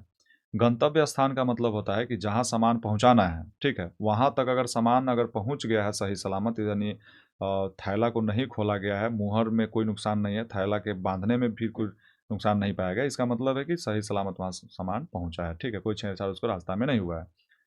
तो ये चीज़ है। हम लोग देखेंगे अब यहाँ पे, मुहरों से ये भी पता चलता था कि सामान किसी, यानी किस व्यक्ति या किस व्यापारी ने दिया। देखिए इस मुहर पे कुछ लिखा हुआ भी है, यहाँ पे देखिए, और यहाँ बैल का भी पिक्चर है, वृषभ का भी पिक्चर है। तो कुछ लिखा गया होगा, इस पे लिखा गया होगा क्या, तो कोई पद उद का नाम लिखा हो गया। पद मतलब जो होते हैं ना, कोई मतलब कि अपना अपने पद का, सबका अपना मुहर होता है। जैसे हेडमास्टर जी का मुहर अलग है, ब्लॉक में कोई अधिकारी होंगे उनका मुहर अलग है, सबका एक अपना अपना पद का मुहर अलग है। तो उसमें वो किसी व्यक्ति का नाम हो सकता है कि रहा होगा, या किसी कंपनी का नाम हो। इसीलिए ये पता चल जाता था मुहर मारने से कि ये सामान किस व्यक्ति ने भेजा है और किस व्यापारी ने भेजा है, ये पता चल जाता था, ठीक है। मुहर मारने का ये लाभ था। चलिए हम लोग अगला टॉपिक को देखेंगे। 7.2, एक रहस्यमय लिपि। जो हम आपको ऊपर बताए हैं कि एक सूचना पत्र मिला था यहाँ पे, 1.21 चित्र, 1.21 में ये सूचना पत्र ये था, ठीक है। तो ये रहस्यमय लिपि इसलिए कहा गया है क्योंकि उसको अभी तक पढ़ा नहीं गया है। तो हड़प्पा सभ्यता के मुहरे पर न कुछ शब्द ऐसे लिखे होते थे, माना जाता है कि इसमें मालिक का नाम या पद लिखा होता था, ठीक है। तो देखिए, तो हड़प्पा सभ्यता में जो भी मुहर मिला है, तो उस पर कुछ लिखा होता था, कुछ पिक्चर भी बना होता था। तो वो क्या दर्शाता है? पिक्चर तो चलिए महत्व को दर्शाता है कि हाँ, बैल को लोग उस समय में ज़्यादा महत्व देते रहे होंगे, इसलिए चलिए बैल का यानी वृषभ का पिक्चर बना है। नाव का इसलिए क्योंकि नाव का ज़्यादा महत्व था, इसलिए। लेकिन किसी उस पे जो अक्षर लिखा गया होगा, वो क्या लिखा गया होगा? कंपनी का नाम या किसी पद का नाम, मालिक का नाम। तो यही चीज़ लिखा हुआ है कि मुहर पे जो लिखा होता था, वो क्या लिखा होता था? मालिक का नाम या किसी पद का नाम, ठीक है। और हड़प्पा सभ्यता की मुहरों पर न बने जानवरों के चित्र शायद अनपढ़ लोगों को संकेत देने के लिए बनाए जाते थे। यानी उस पे जो पिक्चर बना हुआ होता था जानवर का, तो इसका अनुमान लगाया जाता है कि वो जानवर के देख के समझ जाए कि ये किस कंपनी का मतलब कि सामान है। कौन? तो जो पढ़े लिखे ना हो, अनपढ़ हो, उनके लिए यह सिस्टम था जानवर वाला। शायद माना जाता है, यानी पुरातत्वविद का ये शायद में कहना है, हो भी सकता है, ना भी हो सकता है। ये चीज़ है। और हड़प्पा लिपि के अधिकांश लेख जो है लिखा हुआ वहाँ पे मिला, कुछ कुछ पत्थर पे लिखा हुआ, ताम्र पत्र पे लिखा हुआ, तांबा का छोटे छोटे छोटे टुकड़ा पे या पत्थर पे, मिट्टी पे। तो वो बहुत बड़े बड़े लेख नहीं मिले, बहुत छोटे छोटे लेख मिले, इसीलिए संक्षिप्त लेख कहा गया है। हड़प्पा में कुछ भी लिखा हुआ सामान मिला, वो बहुत बड़े लेवल के लिखा हुआ कोई भी सामान नहीं मिला, छोटे छोटे, ठीक है, संक्षिप्त। इसमें सबसे बड़े जो लेख मिले हैं ना हड़प्पा सभ्यता में, वो उसमें मात्र 26 गो चिन्ह है, लेटर है, समझिए 26 गो चिन्ह है, लेटर है। आज तो बड़े बड़े मोटे मोटे ग्रंथ है, बहुत बड़े बड़े मतलब कि लेख है लिखा हुआ, लेकिन उस समय में मात्र जो हड़प्पा सभ्यता में मिला था लेख, वो बहुत ही छोटा लेख था जिसमें मात्र 26 अक्षर मिले थे, कुछ लिखा हुआ, ठीक है।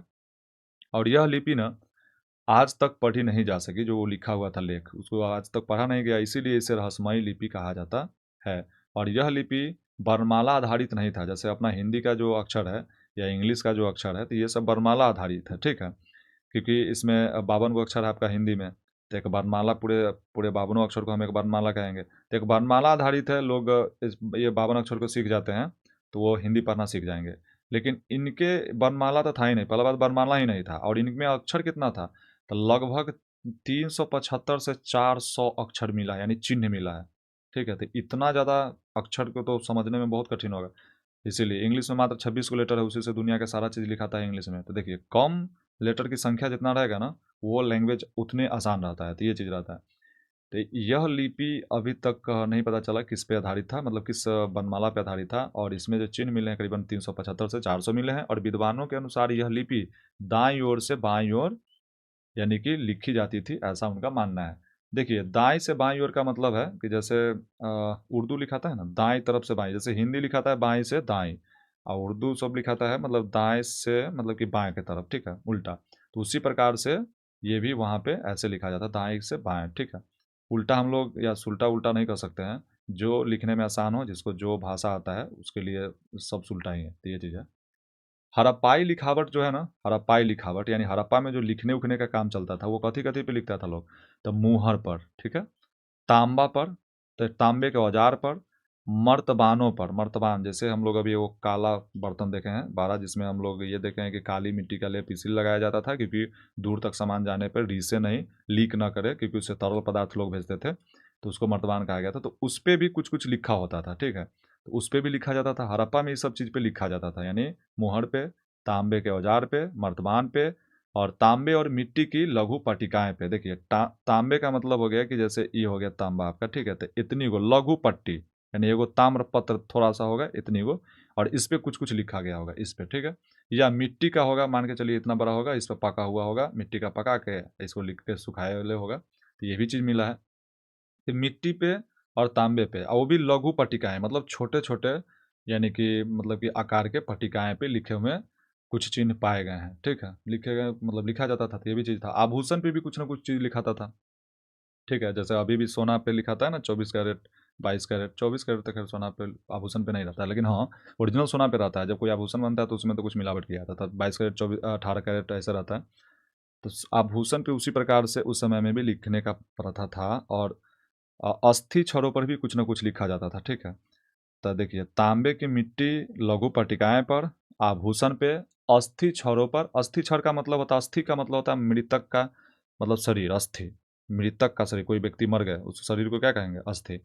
अगर वो मर गए, उनको दफनाया गया, और दफनाने के बाद उनके क्या बचेगा, सिर्फ हड्डी, तो उस हड्डी को निकालेंगे लोग, और उस हड्डी भी एक बरियार पत्थर के समान, मतलब एक बरियार चीज़ है, तो उस हड्डी पर भी लिखेंगे ये सब कुछ ना कुछ, ठीक है, कि ज़्यादा दिन तक शायद रहे, चाहे भेजने में आसानी हो, गले उले नहीं, तो इसलिए शायद अस्थि छड़ों, छड़ का मतलब हड्डी के समान, अस्थि छड़ों पर यानी वो लिखने के काम करते थे। और सूचना पत्र पर, पट्टों पे, यानी सूचना पट का मतलब सूचना पत्र, जो कहीं सूचना भेजना है, जो ऊपर हम लोग देखे हैं, तो उस पर भी कुछ ना कुछ लिखते थे। तो हड़प्पा सभ्यता में इतना सारे चीज़ पे लिखा जाता था। फिर से एक बार हम रिवाइज मारते हैं हम लोग। मोहर पे लिखाता था कुछ ना कुछ, तांबे के औजार पे, मर्तबान पे, तांबे और मिट्टी के लघु पट्टिका पे, आभूषण पे, अस्थि छड़ों पर, और सूचना पट पर, ठीक है, लिखे हुए साक्ष्य मिले हैं। और इतनी वस्तुओं पर लिखावट मिलने से ना यह संभावना जताई जा सकती है कि हड़प्पा सभ्यता में ना लोग ना अनपढ़ नहीं रहे होंगे, क्या रहे होंगे, पढ़े लिखे रहे होंगे, साक्षरता दर ठीक ठाक रहा होगा, काफ़ी रहा होगा। इसीलिए लिखा हुआ है कि साक्षरता दर हड़प्पा का क्या था, काफ़ी था, क्योंकि बहुत चीज़ पे वो सब लिखते थे। तो ये सब चीज़ है। चलिए हम लोग अगला टॉपिक को देखेंगे। 7.3 वाट। हड़प्पा सभ्यता में यानी व्यापार और वस्तुओं के लेन-देन को ना सही ढंग से करने के लिए वो बहुत सटीक वाट प्रणाली भी बनाए हुए थे। यानी सटीक का मतलब हो गया सही ढंग से, का मतलब हो गया कि जैसे मान लीजिए कि अगर नाप-तौल में कोई झोल ना हो, कि हम किसी को सामान दे रहे हैं 1 किलो, पता चला 800 ग्राम उनको सामान मिला, तो ऐसा कोई झोल ना हो, इसके लिए एक सटीक प्रमाण वाले यानी वाट बनैले थे। तो वो सब ठीक है, सटीक, बहुत ही सटीक प्रणाली वाले वाट बनैले थे, वस्तु को लेन-देन करने के लिए। और ये वाट सामान्यतः चॉट नामक पत्थर से बनाए जाते थे। चॉट नामक पत्थर, देखिए चॉट नामक पत्थर जो होता था ना, एक प्रकार के कठोर ये पत्थर होता था, ठीक है? मतलब ऐसे समझिए कि ऐसा पत्थर जो बहुत कठोर होगा, और इसी चॉट नामक पत्थर से पता है क्या बनाया जाता था? औजार। यानी कोई चीज़ के काटने-वूटने के लिए, क्योंकि इस पे हथौड़ा मारिएगा ना तो टूटेगा, तो ऐसा ना टूटेगा कि उसके नोकी पे अगर कुछ पड़ा ना तो उसको कट सकता है, काट सकता है। इसीलिए इसको काटने-वूटने के लिए औजार बनाया जाता था इसी चॉट नाम के पत्थर से, क्योंकि ये हार्ड था। ये सेलखड़ी नाम के पत्थर जैसा मुलायम नहीं था, ठीक है? तो ये चीज़ है। और इनका आकार घनाकार होता था। किनका आकार? वाट का, यानी किलो बटखारा जो होता था उसका आकार घनाकार होता था, जो चित्र में यहाँ पे है आप देख सकते हैं। और इन पर न कोई निशान बना होता नहीं था, ठीक है? और हड़प्पा के छोटे वाट जो होते थे द्विधारी प्रणाली में होते थे। द्विधारी का मतलब होता है 2 से गुना होना। जैसे 1 में 2 से गुना होगा 2 होगा, ठीक है? 2 में 2 से गुना होगा 4 होगा, 4 में 2 से गुना होगा 8 होगा, 8 में 2 से गुना होगा 16 होगा, 16 में 2 से गुना होगा 32 होगा। यानी इसी प्रणाली में उसका बाट होता था, छोटका बाट। बड़े लेवल का बाट जो होता था उसपे तो कोई चिन्ह होता था, घनाकार होता था, उसका तो खैर इमेज नहीं है। लेकिन हाँ, जो छोटे लेवल का जो वाट मिला है तो उसपे द्विधारी संख्या में वाट मिला है। द्विधारी का मतलब है कि एक छोटा है तो उससे सीधा दुगुना बड़ा होगा, और उससे सीधा दुगुना फिर बड़ा होगा, यानी 2 के गुना में आगे बढ़ते रहेगा। इसीलिए द्विधारी प्रणाली कहा गया है इसको, ठीक है? और जबकि बड़े वाट जो होते थे दशमलव प्रणाली के अनुसार उसको यानी कि बनाए जाते थे। दशमलव प्रणाली के अनुसार यानी उसको बनाए जाते थे। तो बड़े वाट दशमलव प्रणाली पे चलता था और छोटे वाट द्विधारी प्रणाली पे चलता था, ये हम बोल सकते हैं। और छोटे वाटों का उपयोग आभूषण, आज भी सोना-चांदी जो तौलाता है, तो बड़े किलो से थोड़ी ना तौलाता है। 1 किलो सोना थोड़ी ना तौलाएगा, कौन ले के वो लेने लेने का औकात तो नहीं है। बड़े-बड़े अमीर लोग पहनते होंगे चलिए 1 किलो, 2 किलो, लेकिन यहाँ तो भाई छोटे-छोटे बटखारा से 1 ग्राम, 2 ग्राम, 5 ग्राम, 10 ग्राम सोना तौलाता है। तो छोटे वाट से तौलाता है ना। तो इसीलिए आभूषण तौलने के लिए उस समय में भी छोटे वाट का इस्तेमाल किया जाता था, आभूषण तौलने के लिए। और मन का यानी गुड़िया, गुड़िया भी कीमती होता था, क्योंकि वो अलग-अलग पदार्थ से बने होते थे। तो इसीलिए मन का और आभूषण, ये दोनों को तौलने के लिए छोटे वाट का इस्तेमाल किया जाता था, ठीक है? ये क्योंकि कीमती वस्तु होते थे। और पुरातत्वविदों को ना धातु से बने तराजू के पलड़ा भी मिला है। जैसे आज भी लोहा का तराजू नहीं होता है, लोहा का तराजू जिसमें पलड़ा जो होता है लोहा का नीचे, ठीक है? तो ऐसा उस समय में भी धातु का भी पलड़ा मिला है, तराजू का पलड़ा धातु का। ये चीज़ है।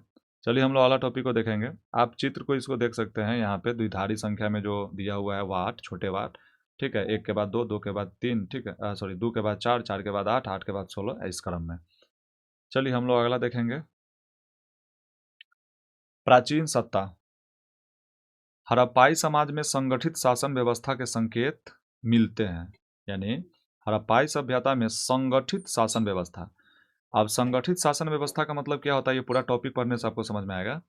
क्योंकि संगठन का मतलब हो गया कि एक कोई उसका लीडर हो, एक उस संगठन के चलाने वाला कोई एक मुख्य व्यक्ति हो। तो ऐसा साक्ष्य हड़प्पा सभ्यता में भी मिला है। क्यों मिला है? क्योंकि हड़प्पा त्रिपुरा वस्तु में ना असाधारण एकरूपता पाई जाती थी। असाधारण एकरूपता का मतलब है कि मतलब आप सोच नहीं सकते हैं कि कैसे एक समान लोग घर बनाते थे, ईंट बनाते थे, एक ढंग से सारा काम करते थे, मतलब एक तरीका होता था करने का सारा काम, ठीक है? तो इसीलिए एकरूपता का मतलब एक जैसा मतलब करने का। जैसे मृदभांड, तो मृदभांड का साइज़ भी सब जगह हड़प्पा सभ्यता में सेम ही रहेगा। अच्छा, मोहर जो है, मोहर भी सेम रहेगा, वाट भी, ईंट भी समान शैली के मिले थे जो हम लोग पीछे पढ़े थे। 4:2:1 में मिला था ईंट। तो वो सारे हड़प्पा में जो बनाया गया था, हड़प्पा सभ्यता में घर उसी के समान साइज़ के मतलब इस्तेमाल किए जाते थे।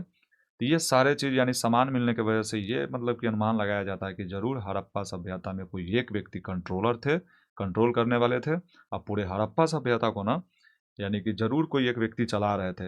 वो ऑर्डर दे रहे थे कि देख भाई, मतलब एक भी ईंट जो है ना कम-बेश नहीं होना चाहिए, छोटा-बड़ा नहीं होना चाहिए, समान साइज़ का बनना चाहिए। नगर व्यवस्था भी समान होना चाहिए। ज़रूर कोई एक व्यक्ति रहेंगे ना, तो सब अपना मर्ज़ी से अगर करते काम तो छोट-बड़ हो जाता, ऊँच-नीच हो जाता, या कुछ ना ऊपर-नीचे तो ज़रूर हो जाता ना। तो इससे क्या पता चलता है कि हड़प्पा सभ्यता में एक संगठित रूप से कोई शासक टाइप का कुछ चलता ज़रूर था। इसका साक्ष्य तो खैर मिला नहीं है, लेकिन ऐसा रहा होगा। चलिए हम लोग आगे देखेंगे, जम्मू से गुजरात तक, ठीक है? यानी ऊपर लीजिए भारत का ऊपरी हिस्सा हड़प्पा सभ्यता का, तो जम्मू तक था, और नीचे लीजिए तो गुजरात तक, ठीक है? तो अगर जम्मू से गुजरात तक आप आइएगा तो यहाँ तक ईंट का जो इस्तेमाल किया जाता था पता है, 1 अनुपात में ईंट मिला, ठीक है? यानी एक समान, वो तो पूरे हड़प्पा सभ्यता में एक समान था। और हड़प्पा की बस्तियाँ योजनाबद्ध तरीके से बनाए जाते थे, यानी ये नहीं कि बिना प्लानिंग के हम शहर बना दिए। वो सारे जगह हड़प्पा में जो बस्तियाँ बनाई जाती थी, एक योजनाबद्ध बनाया जाता था। तो ये भी कारण हो सकता है कि वहाँ पे कोई शासक वर्ग टाइप का कुछ रहे होंगे, ठीक है? संगठित व्यवस्था। और विशाल दीवारों, चबूतरों के निर्माण के लिए श्रम संगठित किया जाता था। यानी विशाल दीवार बनाना है, यानी किलाबंदी करना है, या चबूतरा बनाना है बड़े-बड़े मकान भवन के लिए, नीचे बेस बनाना है, तो उसके लिए बहुत सारे मतलब श्रमिक को इकट्ठा किया जाएगा, क्योंकि उसमें बहुत सारे श्रमिक लगने वाले हैं। तो अब ये श्रमिक को कौन कहेगा, कौन बुला के लाएगा? तो ज़रूर कोई ठेकेदार लाएँगे, या कोई ज़रूर 100 आदमी, 50 आदमी, 500 आदमी पे कोई एक मुख्य रहा होगा, लीडर के रूप में, ठीक है? नेतृत्वकर्ता टाइप के। तो तब तो सबको बुला के लाएँगे ना, तो अगर सब अपना-अपना मर्ज़ी का है सब लोग, तो कौन किसका बात मानेगा? तो हो सकता है कि ये संगठित रूप से शासन व्यवस्था वहाँ पे चलता रहा होगा, ठीक है? और इन सभी क्रियाकलापों ना हड़प्पा सभ्यता में, यानी इन सभी क्रियाकलाप से पता चलता है कि हड़प्पा सभ्यता में किसी केंद्रीय सत्ता या प्रशासन के होने का अनुमान लगाया जाता है। तो ये बात तो एकदम सही है कि इस क्रियाकलाप, यानी पूरे जो ऊपर क्रियाकलाप हम लोग पढ़े हैं, कि मुहर एक जैसा मिलना, मतलब फिर बाट एक जैसा मिलना, घर सबका एक जैसा मिलना, ईंट सबका एक जैसा, ये सब चीज़ से पता क्या चल रहा है कि हड़प्पा सभ्यता में कोई वो केंद्रीय लेवल पे, यानी कि मुख्य लेवल पे जो केंद्र सरकार होते हैं ना, जैसे प्रधानमंत्री पूरे भारत को कंट्रोल कर रहे हैं, वैसे वैसे केंद्र लेवल पे जरूर कोई सत्ताधारी कोई लोग रहे होंगे, अनुमान ऐसा लगाया जा रहा है, जो पूरे हड़प्पा सभ्यता को चलाते रहे होंगे। तो ये चीज़ है। चलिए हम लोग अगला टॉपिक को देखेंगे।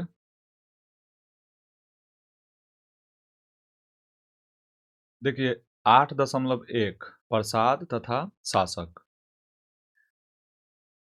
हड़प्पा सभ्यता में सत्ता जिसके हाथ में थी ना, उसका स्पष्ट प्रमाण तो नहीं मिला है, क्योंकि ऊपर पढ़ने से पूरा ये तो पता चला कि चलिए कोई होगा इसको चलाने वाला हड़प्पा सभ्यता को, लेकिन इसका स्पष्ट प्रमाण कहीं पे नहीं मिला है इस चीज़ का, सत्ताधारी का, ठीक है? कोई की सत्ता के रूप में, सरकार के रूप में कोई चलाता रहा होगा, ऐसा नहीं मिला है। और पुरातत्वविदों को मोहनजोदड़ो में एक विशाल भवन मिला है। मोहनजोदड़ो में एक विशाल भवन मिला है पुरातत्वविद को, जिसे प्रसाद कहा गया है। क्या कहा गया है? प्रसाद। भवन का नाम है प्रसाद, ठीक है? और लेकिन वहाँ ना कोई बहुत कीमती या राजसी वस्तु नहीं मिले हैं। राजसी का मतलब होता है राजा का, मतलब कि राजा महाराजा का यूज करने वाला वस्तु। जैसे मान लीजिएगा अगर कहीं पे शासक व्यवस्था, मतलब शासक व्यवस्था है और वहाँ पे राजा हैं, तो समझिए कि वहाँ के राजाशाही वाला एक कुर्सी होगा, राजा का अलग कुर्सी होगा, बैठक अलग होगा, यानी सारा चीज़ स्टैंडर्ड लेवल का होगा, मतलब राजसी टाइप का होगा। तो इसलिए राजसी वस्तु नहीं मिला है इस महल में, तो इससे क्या अनुमान लगाया जा सकता है कि जरूर राजा नहीं होंगे, एक सामान्य वर्ग का महल बड़ा रहे होंगे, उसमें सब जाते होंगे, और एक समान व्यवस्था रहे होंगे, ऐसा अनुमान लगाया जा सकता है, क्योंकि यहाँ पे राजसी वस्तु नहीं मिले थे। तब बहुत कीमती वस्तु और राजसी वस्तु यहाँ पे नहीं मिले थे। और एक पत्थर की मूर्ति को ना पुरोहित राजा का नाम दिया गया है। यहाँ पे मिले थे, यानी एक पत्थर की मूर्ति जिसको ना पुरोहित राजा कहा गया है, क्योंकि पुरातत्वविद ने इसकी तुलना मेसोपोटामिया की पुरोहित राजा से किए थे। तो अब क्या होता है कि जिस समकालिक, यानी कि इतिहास जो पुरातत्वविद लोग रिसर्च कर रहे हैं, जिस समकालिक यानी जिस समय में हड़प्पा सभ्यता था, उस समय में मेसोपोटामिया जैसा भी मतलब एक सभ्यता था, तो वहाँ पे जब एक पत्थर की मूर्ति को पुरोहित राजा जैसा चीज़ बोला गया, तो हो सकता है कि यहाँ की भी मतलब तुलना करके, यहाँ लिखा हुआ है, तुलना करके मेसोपोटामिया के पुरोहित राजा को अपने यहाँ की मूर्ति को भी पुरोहित राजा कह दिए थे। जो एक दशमलव चित्र देखिए यहाँ पे, चित्र 1.23 में एक पुरोहित राजा का चित्र यहाँ पे दिया हुआ है, ठीक है? ये है पुरोहित राजा, ये ठीक है? तो ये किन से तुलना करके बताया गया है? मेसोपोटामिया के सभ्यता से तुलना करके पुरातत्वविद, कि वहाँ पे ये राजा थे पुरोहित राजा, तो यहाँ भी हो सकते हैं ये पुरोहित राजा थे, ऐसे तुलना किए थे। लेकिन हड़प्पा की धार्मिक और राजनीतिक व्यवस्था को पूरी तरह समझा नहीं जा सका है। यानी कि भले अनुमान लगा लेंगे पुरातत्वविद लोग, लेकिन अच्छे से वो नहीं समझ पाए कि हाँ यहाँ पे कैसा व्यवस्था धार्मिक रहा होगा या राजनीतिक व्यवस्था रहा होगा, ये सारी चीज़ें। और कुछ विद्वानों का मानना है कि हड़प्पा समाज में कोई शासक नहीं थे। कुछ विद्वान का ये भी मानना है, और सभी लोगों की स्थिति समान रहे होंगे। यानी सभी लोग एकदम समान ढंग से रहे होंगे, कोई ऊंच नीच नहीं, कोई गरीबी अमीरी नहीं, एकदम समान ढंग से कुछ का मानना ये भी था। और कुछ अन्य विद्वान मानते थे कि अलग अलग नगर जैसे मोहनजोदड़ो और हड़प्पा के अलग अलग शासक रहे होंगे, क्योंकि ये तो बहुत बड़े बड़े शहर था, ये दो शहर बहुत बड़ा था, हड़प्पा और मोहनजोदड़ो। तो हो सकता है कि यहाँ पे ना कुछ शासक वर्ग के लोग इसको कंट्रोल टाइप का, यानी कंट्रोल करने के लिए, नियंत्रित करने के लिए इस बड़े नगर में हो सकता है कि शासक रहे होंगे, ये भी अनुमान पे टिका हुआ है, ठीक है। तो ऐसा चीज़ है। और कुछ इतिहासकारों के अनुसार ना पूरी सभ्यता, ठीक है, हड़प्पा सभ्यता एक ही राज्य थी। यानी कुछ इतिहासकार कहते हैं, अनुमान लगाते हैं कि हड़प्पा सभ्यता ना पूरे एक देश था, राज्य था, यानी एक संगठित देश के रूप में था, बस अलग अलग जैसा कोई व्यवस्था नहीं था। कुछ का कहना यह भी है, क्योंकि वहाँ की वस्तुएं, ईंटों, ठीक है, नगर योजना, ये सारे व्यवस्था तो समान मिला है ना। तो ये भी तो हो सकता है कि सब चीज़ अब समान मिल रहा है, तो किसी एक के राज्य में ना सब चीज़ समान चलेगा। तो ये चीज़ है। और कुछ इतिहासकारों के अनुसार माना जाता है कि हड़प्पा सभ्यता में लोकतांत्रिक व्यवस्था जैसी प्रणाली थी, ठीक है। यानी कुछ इतिहासकार को यह भी मानना है कि हड़प्पा सभ्यता जो रहा होगा, यह सभ्यता ना लोकतांत्रिक व्यवस्था पर आधारित रहा होगा, जैसे अभी है। क्यों? क्योंकि कई मतलब भवन जो मिले हैं हड़प्पा सभ्यता में, और सुविधाएँ जो मिले हैं, भवन और सुविधाएँ जनता के लिए, तो ये जो जितने भी भवन और सुविधा जो था, सुविधा यानी उपयोग करने के लिए कोई भी जगह का, चबूतरा का जो मार्केट लगता था चबूतरा पे, भवन के पास में, तो वो चौराहा पे, तो ये उस पे सभी जा सकते हैं, सभी मतलब उसका उपयोग कर सकते हैं सुविधा का, भवन भी सबका एक जैसा था। तो हो सकता है कि ये लोकतांत्रिक व्यवस्था रहा होगा और जनता के लिए बनाया गया था, और ये जनता के द्वारा बनाई गई थी, ऐसा व्यवस्था माना जाता है। एक पुरातत्वविद का ये भी कहना है कि जनता के लिए, जनता के द्वारा, तो ठीक है, तो जनता के लिए, जनता के द्वारा वाला शासन व्यवस्था क्या कहलाता है? लोकतांत्रिक व्यवस्था। तो किसी का कहना ये भी है, मतलब किसी इतिहासकार का कहना ये भी है कि लोकतांत्रिक व्यवस्था भी हो सकता है। ये इसमें कन्फ्यूजने हैं, समझिए, कन्फ्यूजने को लेकर चलिए, क्योंकि इसमें इतिहासकार को खुद क्लियर नहीं हो रहा है, क्योंकि अभी तक कोई साक्ष्य मिला ही नहीं है। पढ़ने वाला चीज़ अगर मिल जाता, पढ़ा हुआ, वहाँ की लिपि पढ़ा जाता था, तो क्लियर हो जाता कि हाँ, यहाँ पे कोई राजा रहे होंगे, कोई नेतृत्व करता रहे होंगे लीडर के रूप में, तो ये सारी चीज़ें मिल जाता। लेकिन ऐसा अभी तक साक्ष्य नहीं मिला, इसलिए इतिहासकार भी इस चीज़ में क्या है, यानी कि पूरे क्लियरिटी नहीं देते हैं, तो ये सब चीज़ है।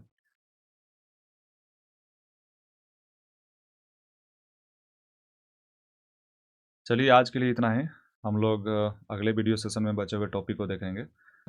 चलिए, हम लोग अगले वीडियो सेशन में मिलते हैं। आज के लिए इतना ही।